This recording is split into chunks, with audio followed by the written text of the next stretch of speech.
Welcome to the Thrive with Asbury Seminary podcast.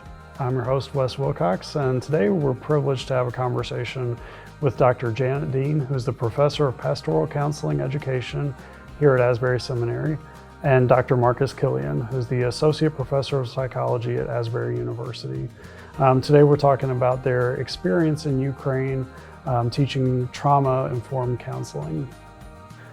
All right, so Dr. Dean, Dr. Kilian, thank you guys for coming on the show today. I know we've been working out the schedules for a little while, but I've been looking forward to the conversation, so I'm glad you guys are here today. It's good to be here. Yeah. Yes, I'm excited. Great. So can you guys share at the beginning just what your guys' roles are at the seminary and university, and just briefly a little bit about yourselves? Sure. I'm a professor of pastoral counseling here at the seminary. And with that, I'm also a licensed psychologist and an ordained elder in the Church of the Nazarene. Great. Mm-hmm. My name is Marcus Kilian, and I was formerly at the seminary for a one-year appointment in the School of Counseling, and now I'm associate professor in psychology at Asbury University. I'm also a licensed psychologist and have a private practice on the side where I focus on trauma and marital distress. Okay, great. So wanted to have you guys on today to talk about your experience in Ukraine earlier this summer. And so what kind of led to this trip that you guys went on? And you guys were on a team that were teaching trauma-informed counseling. So how did this come about, and how did you guys specifically get on that team? Right. There was someone in our community, Mark Elliott, who I believe taught history at the university for a while. And he's very interested in Ukraine and Russia, just has a heart for those countries. And I think with the war, he felt God leading him to initiate something to help people. And I think it was through that he started making connections both with the university and the seminary to see what we could do. We did, when it came over here, I think, just the way that it got connected, we were able to get connected to a donor who was really passionate about this, who was able to get a team of donors to fund the whole trip. And I think that's how it really started. I think when Mark was led by the Holy Spirit to do something. Wow. And so what was the process timeline-wise for just how it all came together? So it started last fall. I think maybe even a year before, I guess, maybe, so maybe like at least a year. Yeah, it might have been in the summer or the fall. It was early last year. And then it was, just a slow kind of startup. It was maybe October that we knew that we were going to do this. Yes. And we started meeting then. And then in the spring, we prepared. There was some talk about us going at the end of the fall semester, but it was such a quick turnaround that we could not get materials ready and translated in time to do that. And so it got pushed to the end of the spring semester, which gave us more time to get ready. Yeah. So how much, you mentioned these materials, what all did you have to prepare material-wise? And you talk about getting it translated and things. What did that process look like?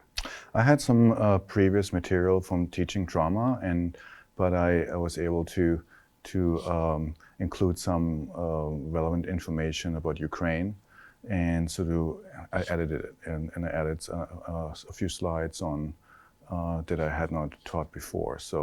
And this had to be translated and had to be sent 4 weeks before our appearance in Ukraine. So that was kind of a stressful way to kind of get everything done in the spring. Yeah. So of the team of 4, 3 of us taught. Each of us did 3 2-hour lectures during that week. And so but with translation, you're really talking about 3 hours of a presentation that you're doing that then would be translated. And so the slides needed to be translated. And then when we taught, it was translated. Okay, so you had a translator as well, speaking as you spoke. Okay, interesting. So where specifically in Ukraine did you guys go? We were in Lviv on the western side. Okay. Close to the Polish border, so roughly about 5 hours to the Polish border, right? Mhm. I think it was closer than that, but we sat at that border crossing Yes, forever. but in terms of just driving time, about 5 hours roughly. Maybe, Ukraine is really large. Yeah. I mean, I'm from Germany originally, where everything's tiny. So Ukraine is pretty large country, like really wide, thing. So Yeah. so we were Western. Yeah, because when I looked up the map of that, and of course Ukraine is constantly in the news, but in my mind it was a lot smaller than I realized. It's a much larger country than I realized. So to me, when I think about a country at war, I think about what you see on the news and over different wars and things, that there's bombings going on, gunfire constantly, buildings that have collapsed and that sort of thing. What was it like where you guys were? Well, we were approximately 6 hours from the war zone. Okay. And that's more on the eastern side of the country. So there was some distance between us and them, and where that's happening.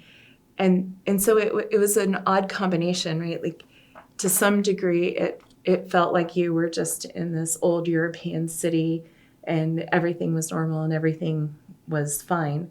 You'd go walk in the park and everybody was outside and they were enjoying the beautiful day.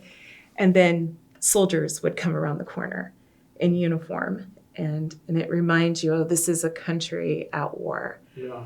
And curfew at night. And mind you, while it was pretty normal during the day, because there was this beautiful park across from the hotel, and you saw young people laughing, walking around. But at night, every night we had a drone attack, and on that Thursday we had even a missile attack. Oh, wow. And they were all shot down by the American missile defense system. All drones, all missiles. Now, that was a surprise to us, because I think we all believed that being on the west, in the western part of the country, that there were no direct attacks. And so the first night when we heard the warning, all of us thought, well, there must be something happening on the eastern side of the country, not recognizing, oh no, it's this town, this city that they're attacking. And I think if you recall, about 4 weeks ago, Lviv actually was hit, because I think 13, and don't quote me on, missiles were shot, and they only shot down 10, and 3 impacted Lviv, and an apartment building was hit in Lviv. Oh, wow. And I think 5 people died about 4 weeks ago. Wow. It was just a couple weeks after we left, wasn't it? Yeah. So it was potentially very risky. They could have hit like this hotel where we stayed. So. Yeah. Did you have a sense of worry for your personal safety while you were there? I didn't feel that. I think it's interesting, because when I think about if there are missiles or drones being shot, I think air raid sirens, and that's just not what they had. They didn't have the air raid sirens. The hotel, and see how accurate this is.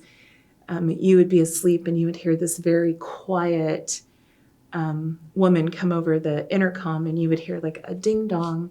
She would say something very politely, quietly in Ukrainian, and then she would say, "Please gather your essential belongings and make your way to the bomb shelter." And that was it. It was the basement, the first. To me, that was actually a little more eerie than if there had been air raid sirens. Yeah. Because it sounds so normal and so polite and so soft. Yeah.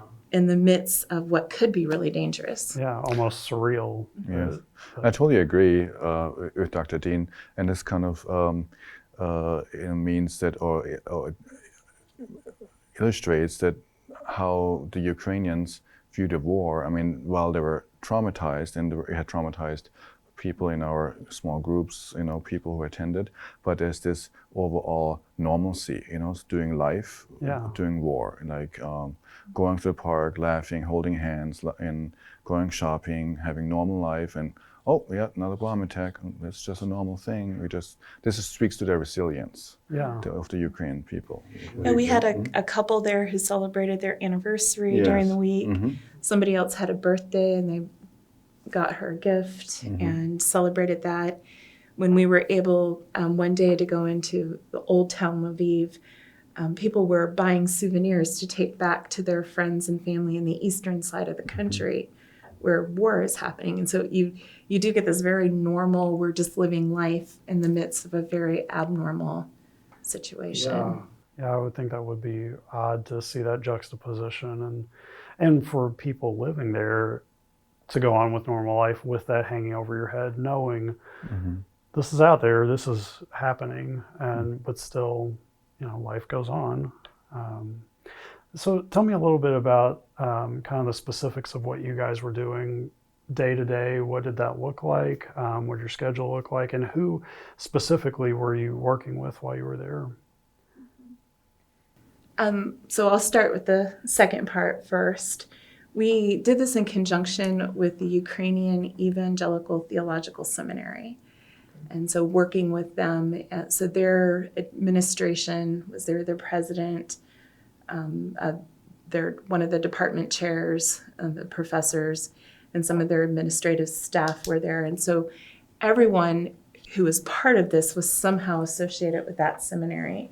Some of them were faculty, most of them were students. But almost all of those students were working either as counselors or pastors currently while they were also in school. Okay.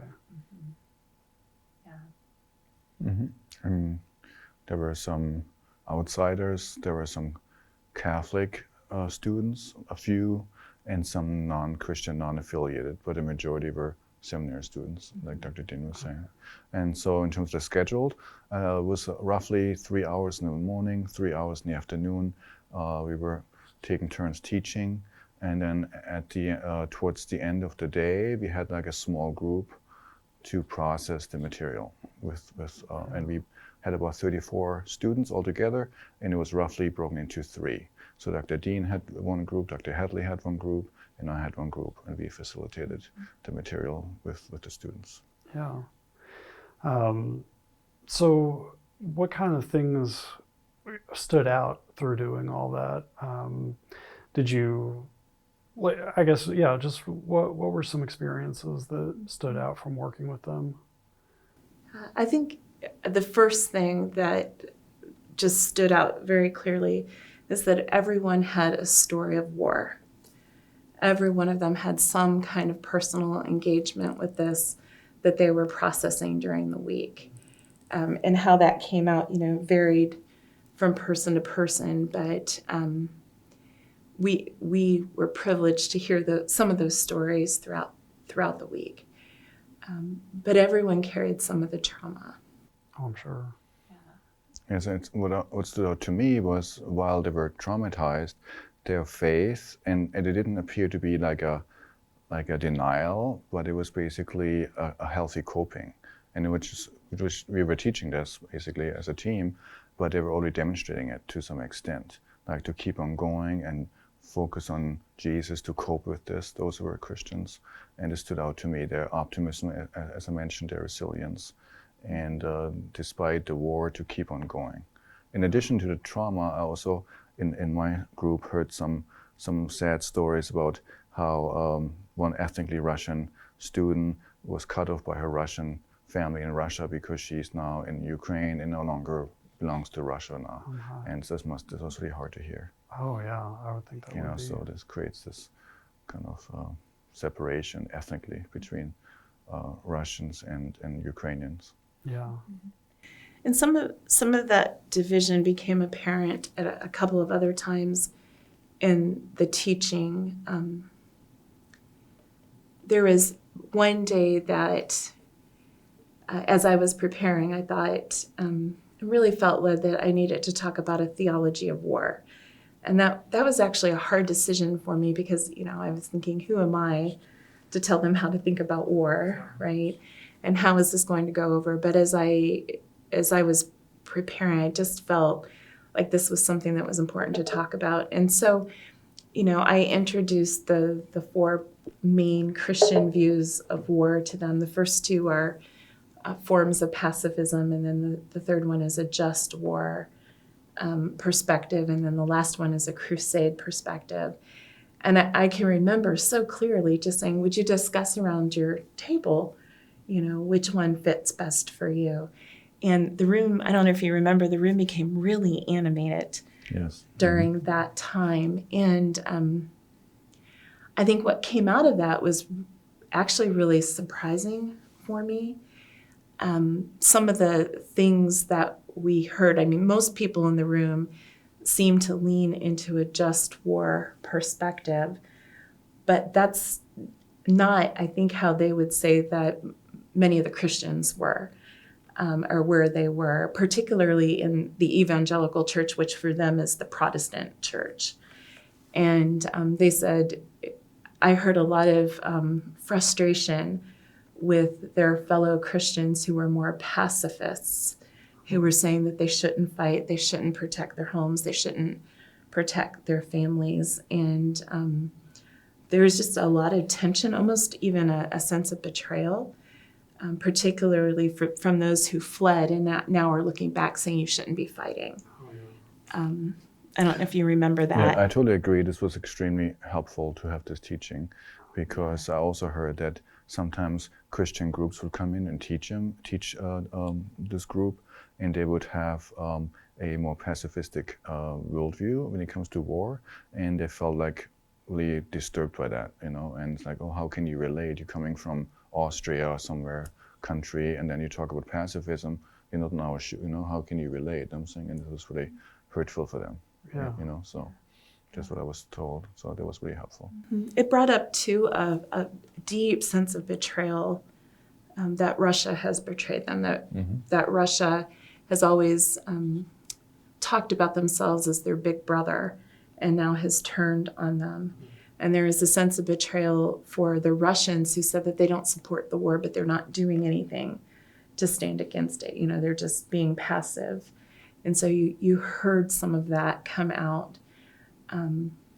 There was a comment by the president of their seminary, Ivan Rushin. Is that how you say his last name? I don't know. I know. He, as he was, you could tell he was kind of waiting to speak, letting everybody else talk. And then when he started talking about this, he made this comment that is just stuck with me. And that comment was, our theology was not complex enough for this. That's one of the things that they realized as war hit, that the theology that they had grown in the evangelical church wasn't complex enough for them to make sense of what was happening. That's interesting. Yeah. Yeah. Do you remember that comment? Actually, no, I don't. Maybe I was somewhere else, or Oh, you could have didn't pay stepped on it. attention. Yeah. I don't know. Yes. So, and when I explored that with him later, I think it was how do you make sense of war, right? Another one is, where is God in the midst of this? Yeah. This is really hard for people. Where is God? Why is he not stepping in and standing up for them and fighting against their enemies? And, he was pretty honest saying, I'm the president of the seminary, but I have some of these same questions. But the way then that he turned that was to say, where is God? God is in us as we serve one another, as we take care of one another. And that's what we need to be focused on. And you see that through just the way that the seminary mobilized to actually take care of people in the community. And even though the seminary was hit, the seminary in Kyiv had been hit, but they're housing soldiers now. They're on the property, and the seminary is running like a little pharmacies to get medication out to people. They're taking water and food, and really just trying to meet people in the streets with whatever they need. Very much a frontline ministry activity. And this is the reason why the church is growing, the evangelical church, because the non-Christians see it, oh wow, they're helping me, and then that's a way, and they get introduced to Jesus Christ. That was really uplifting and inspirational for me. Yeah, and that's really being the hands and feet of Jesus. That's right. Very real, very real way, in a dangerous and difficult situation too. Yes. In a way, I think that we can't even imagine, right? Like, Yes. Yeah. what that would be like. Yeah. So how did your all's experience maybe teach you something, one about faith that you hadn't encountered before, and also in counseling? Did you learn anything from this that you can take forward now in the work that you do? As I said, I was very inspired by their resilience and faith, and they really humbled me greatly. So, and I was often asking, "Oh, teach me! Can you teach me? We can learn from one another." And so it was really helpful. Although I have focused on trauma counseling in my practice, I have, unlike Dr. Dean, I have not worked with veterans. I've worked with sexual abuse survivors, domestic violence survivors, etc., but not with veterans. And so this, I learned something new about from your talk, Dr. Dean, but also from their stories. That if I had a veteran client, I would be enriched, to help him or her. Yeah. I remember leaving and thinking what a sacred privilege it was to be invited in to that space. I also, the idea that we went to serve them and they treated us like royalty. And so it was that juxtaposition that we're actually there to help them, and they're making sure that we have the best Ukrainian food, and we're in a super nice hotel, and we're safe, and we always have a translator with us, and they were they were so mindful of taking care of us. And so I don't know what that is. I don't know if that's a way of coping with the war. I don't know if that's a cultural piece for them. But it was just really interesting to think that here are these people, all of them have a story of war, all of them have some pain, and yet they're so attentive to other people. Yeah, I mean, I think that just speaks to who they must be as people in general, and that's amazing that they would work that hard to give you a good experience. That's really cool. It did make me question, like, what would I do if I were in a country that was at war? Would I stay or would I go? How would I manage that? I don't know what my answer would be. I could see being in Lviv where we were and remaining there, but most of the people who were with us were from the eastern side of the state. I mean, they were from Kyiv or somewhere else where there was actually fighting. I don't know what I would do. Yeah, and that's a hard question, and I think that comes up in a lot of areas of life sometimes that as Americans that we haven't had to deal with in our country, and it is hard to know like how we would respond in similar situations. I think what I picked up is like a healthy sense of patriotism, a balanced and not over the top, but they intentionally maybe want to stay because and either fight or just continue to support the country, or as a pastors to continue to pastor their churches and being there for their people. Yeah. So I think it was a healthy sense of patriotism. Yeah, and being there for their churches, that is a really vital role that they're providing, because I'm sure within their churches, they're ministering to a lot of people who have faced very terrible things, lost family members. Displaced. Yeah. Yes. Yeah. So just so much to... Some of the stories I heard, like especially the elderly, they're struggling even more than here in the States in terms of finances. And oftentimes they obtain, food and everything from the church or those humanitarian services from the seminary. And this is a good way to introduce Christ. And then they oftentimes become a Christian and hear about Jesus. Yeah. And something's happening in the country. They said that for the first time in Ukrainian history, the government is hiring chaplains. Oh, really? And so that's been so the seminary is saying, how do we prepare people to serve in those chaplain roles that historically they've just not had? Huh. Has has there been a big separation between the government and churches? Has that been like something that just hasn't even, I mean, I don't know, what is the church life there in the midst of culture in general? Is there a big divide, or I don't know if I'm explaining that well. My sense is that there was. You may know more about it because you went to that, or you listened to that training some. I think, if I remember correctly, I think the relationship between the Orthodox Church and the government is closer, but all the other churches like Protestant, Evangelical, even Catholic, that's a little bit more distant.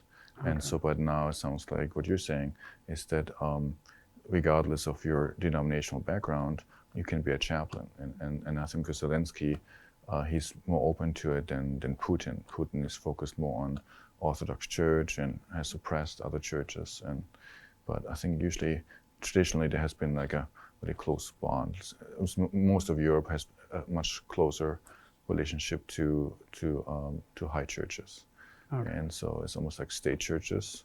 Yeah. And as opposed to separation of church and state like we have here in the States. Mm-hmm. Interesting. I'm thinking about your question.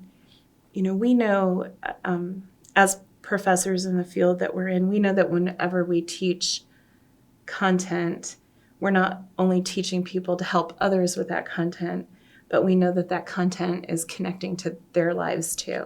Mm-hmm. And then I think we saw that in almost an exaggerated way here, because they were connecting professionally with the material, but they were also connecting very personally with the material too. And I can remember the last day. It was fascinating. I was teaching about the stages of a community response to a crisis, and one of the later stages is about helping people catch a vision for who the community is going to become, you know, after the crisis, and how do you instill hope? And you know, hope too early is going to fall flat. And so we're talking about that, and it was the only time the whole week that there was pushback, at least to when I was teaching. I don't know if it happened at other times, but there was a young woman who very respectfully pushed back. And she said, you know, we can't even talk about what Ukraine is going to look like. We can't even have that kind of hope. And it was interesting to me because that's exactly an example of what I was saying, right? I was talking about this later stage. They're not in that later stage. And so for her to even hear about it as a student, it didn't connect. It felt wrong to her. It was just a great example of how teaching in that context, it's all personalized. You know, everything that we shared was personalized for them. Because unlike some classroom settings, a lot of stuff is theoretical because maybe sometimes it's theoretical, not always. But in that context, it's very much this is our reality. Yeah. Definitely, we focused a lot in our teaching on relaxation, coping skills, which we practice during our sessions, so they can practice them on themselves and then also teach on others. Yeah. Because that's the most important thing in trauma is like keeping you calm and you know, no longer being in your fight and flight, but staying calm. And so we taught like relaxation skills and coping skills and for them to use for themselves and also to teach others. Oh, that's great. Yes. Mm-hmm. That was actually somewhat of a surprise for me, thinking about everybody is either already a psychology student, they're already a counselor, they're already a pastor. In my mind, they all practice these, and yet they really liked those exercises. I was surprised by that. Interesting. And I don't know if you want to, but what's an example of a relaxation practice that you taught them? I think the first one we did was just a progressive muscle relaxation where you usually start at your feet and just work up your body, tightening your muscles and then relaxing them, practicing breathing. Did we do a visualization too, an imagery? Yeah, I think you were maybe sick that day, but I was teaching safe place imagery, deep breathing, body scan, and 5 cents grounding, which is grounding and also relaxing as well. So I was for them to I did practice all those during the session. Have you all stayed in contact with some of the folks that you were working with while you were there? I got an email from Dimitri. Remember Dimitri and Oksana? And then I emailed him again a few weeks ago, but I haven't heard. So I don't know if I was a little concerned if he's okay, but I haven't heard back. So just only one person. Have you? Oh. I've been working with one of the women who is a psychology professor there. She has a private practice. She's started a center for hope for women and children. And I'm meeting with them on Saturday to do a 2-hour dialogue really about having family members or loved ones who've gone to war. And I think some of that's connecting. My husband is a retired Navy chaplain, and he served in Iraq. And so I know during the week I shared a little bit of my experience with that, and they really connected. And so they asked me then if I would be willing to do this. And so I'm going to do that on Saturday with them. Wow. That's very cool. That is. Yeah, that's very cool. So shifting slightly, so Dr. Dean told me to ask you about the bomb shelter. Is there a story there, or? So Dr. Oakson and I, I think he had gone there one day before, but we went one night, and so after this kind of commercial break, like, oh, why don't you go to the bomb shelter? And so we went down, stayed there for 2-3 hours, and Dr. Hadley came, joined us. But this hotel, how many do you think were in it? Like 400? Probably. Right, roughly. Mm-hmm. And maybe 6 people were in a bomb shelter, total. So us 3 Americans and maybe 4 Ukrainians. And we stayed there for 2 hours. So the next day, Greg, Dr. Oakson and I, we said, you know what? We just trust God and the American defense system. So we'll stay and keep on, and nothing happened, but it was a little bit reckless, but so only one time. And it was basically below the first level. It was not a bunker, but it was below the first level, basically, which was the safest place, like a tornado shelter, kind of similar. Okay. And that was the bunker, basically. Okay. I think Dr. Hadley went there 3 times altogether. He slept down there. Okay. Yes. Yeah. So, And I told you to ask him because I never made it down there. Okay. because you never heard it, I guess, right? Well, I heard it, but the night that I heard it, the night that they all went down, I had been really sick that day. And I remember laying in bed when I heard that voice come over the intercom, and I thought, I should go down to the bomb shelter. I feel awful. If I'm going to die, I would rather just die here. Yes. Well, and speaking of you being sick, if you don't mind talking about that a little bit, because it does sound like you had a somewhat miraculous recovery, or at least reinvigoration after a day that was pretty awful, it sounds like. Yeah, I went knowing that I was probably catching a cold. My husband had a pretty severe cold before we left, and the end of the semester was just really busy with, finals, and I had 2 children graduate, one from the college, one from the seminary. Oh, wow. And I taught an intensive class for the Salvation Army right before we left, the week before we left. And so I knew I was run down, and he had gotten this virus. He'd been out of work for several days with it. And so I brought some medicine with me going, I'm going to do this. I'm going to make it work. And I did okay the first 2 days, but I got really sick the second night. And so I called them or texted them on Wednesday mornings. I just can't do this today. And so they graciously moved the schedule around on the spot. We shuffled around. It was fine. And folks took care of me. They went and got medication at the pharmacy for me. Dr. Oakson, especially, he was our MD. Yeah. I mean, they brought me a Z-Pack. I had lunges, throat lunges, and all kinds of things. And then they brought food up, but I was so sick I could barely eat the food. I mean, I was really sick. Wow. And I think that day Dr. Oakson had shared that, I don't know if he shared it with the president or he shared it with the donor, but somehow it got back to President Tennant, and President Tennant shared it at an all-campus meeting. And I all of a sudden start getting all these texts from people who were praying for me. Oh, that's nice. And so the rest of that day, I felt pretty bad. The next day, I was going to teach in the morning, but they rearranged the schedule so that I didn't have to. But by the time the afternoon rolled around, I was like, I can actually do this. So I wasn't 100%, but I was at least functional, which, knowing how sick my husband had been, that shouldn't have been true. Yeah. But I really think it was all the prayers that went up for me, like all over the world. Mm. Right.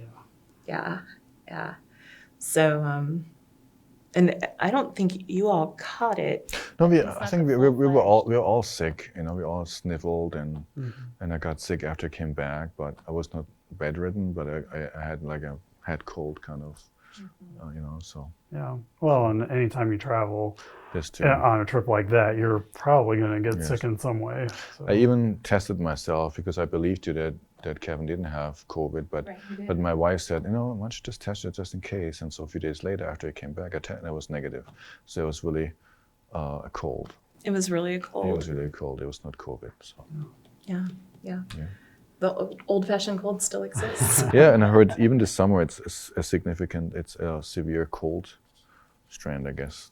You know, going around. So. It was frustrating to be there to do, ministry, and then to be stuck in the room, not able to function. It's never fun to be sick when you're traveling. It's terrible. But you also, that day I really felt like I had missed out on the group process and everything. But folks were so kind, they were so gracious and took care of me. Yeah. So for you all now, having come back from this, and with your experience and everybody that you talked to and stories that you heard and everything, I would assume that leaves a mark on you guys to take all that in. How have you coped since being home? And what have been some things that you've done to maybe process what you heard while you were there, the people that you met, and also take care of yourself? Because I think about that with pastors, like who's pastoring the pastor, and for counselors, how do you guys take care of yourself? Great question. So Dr. Oakson, I guess he inspired me because I didn't journal as much as he did, but I wrote something down and I shared this with my wife, and I just didn't do much after I came back. I just relaxed and slept in and talked about it, and because people asked about it anyway, and by sharing it, I was able to process it. Yeah. So. I remember coming home and it was funny, having a deep sadness for what people were going through. And I remember thinking, this has affected me deeply, but I don't have the words for it. I don't know if I even yet have the exact words for how it affected me. It's just funny. I know that it has, but I don't know how to put it into words. But telling the story has really helped with folks. I was able to share at our church, actually to preach on around the experience, and to put it in the context of some scripture. And that was actually really helpful for me to process that and to kind of think, how did the pieces fit together for me? I did not have as much time coming home. It's just been a really busy summer, so I didn't have as much time to come home and rest. I think I was home for a week, and then we were gone for another trip, and then another week and another trip, and then another week, and then 2 weeks in the Philippines. And so I haven't had as much time to just reflect. Yeah. I do have a heart for the Ukrainian people that I did not have before. I agree. And when the dam was actually was bombed, right? When it By the was Russians, bombed. most likely. yeah, that was painful to hear about for me, and I don't even know if any of the people we were with were from that region, but it felt more personal than it had ever felt before. Sure. Yeah, and although I had prayed for Ukraine before, but it provided more context then for me, And when I watch the news, I pay more attention, even more attention now to what happens to Ukraine as a result. I'm sure. Yeah, I'm sure being Because you able to can relate, visualize that. because you can Yeah. relate more. Because Yeah. they're real people. It's not just some news story. You actually were there. You had talked to them. You had walked with them. You had eaten with them. So you didn't done life with them. So. One of the women said to us around the table one day, she said, "When I think of the war, your four faces will always be there." Yes. And it's a little bit of an odd comment, but now when I think of the war, the faces of our students are always there. Oh, yeah. And That's a good point. I can't separate them from what I hear now. Yeah. That's right. I'm sure that's true. Mm-hmm. Well, thank you guys very much for taking the time to come and talk today. I've really enjoyed hearing your stories, and I mean, this just sounds like a great thing that you guys were able to do, and to bring your expertise and also learn yourselves from their experiences. To lighten things up a little bit here at the end, this is the Thrive with Asbury Seminary podcast. So we like to ask our guests, what's something in your life right now that is helping you thrive? And that can be spiritual, it can be anything. So Dr. Kilian, we can start with you. I like to spend time with my family. We watch movies together. We've been on vacation a few times this summer. So this gives me, and then I like to read Christian spirituality books. This is my tank. So. I'm in a couple of small groups. Actually met with a small group this morning of dear women, and we are working through Ruth Haley Barton's book on the Sabbath, embracing the Sabbath. And so we're talking about how can we be more intentional with the Sabbath practice in our lives, and particularly in a culture that pushes against that. Oh, yes. And so it's been good to think about how are we. Well, I think one of the things we talked about this morning is I do take a regular Sabbath, but I don't always do life-giving activities during that Sabbath, right? Sometimes it's just watching Netflix or that something. So if I'm more intentional, what would it look like to plan to do things, to rest in ways that bring life rather than just vegging, if you will. And so it's been really good. I really enjoy having a few friends that know me very, very well and that can speak into my life, and we can laugh and cry and all of those things together. Oh, yeah, that's very important. Well, great. Well, thank you guys very much. Thanks so much for inviting us. Yeah, thank you for having us. Hey, you're welcome.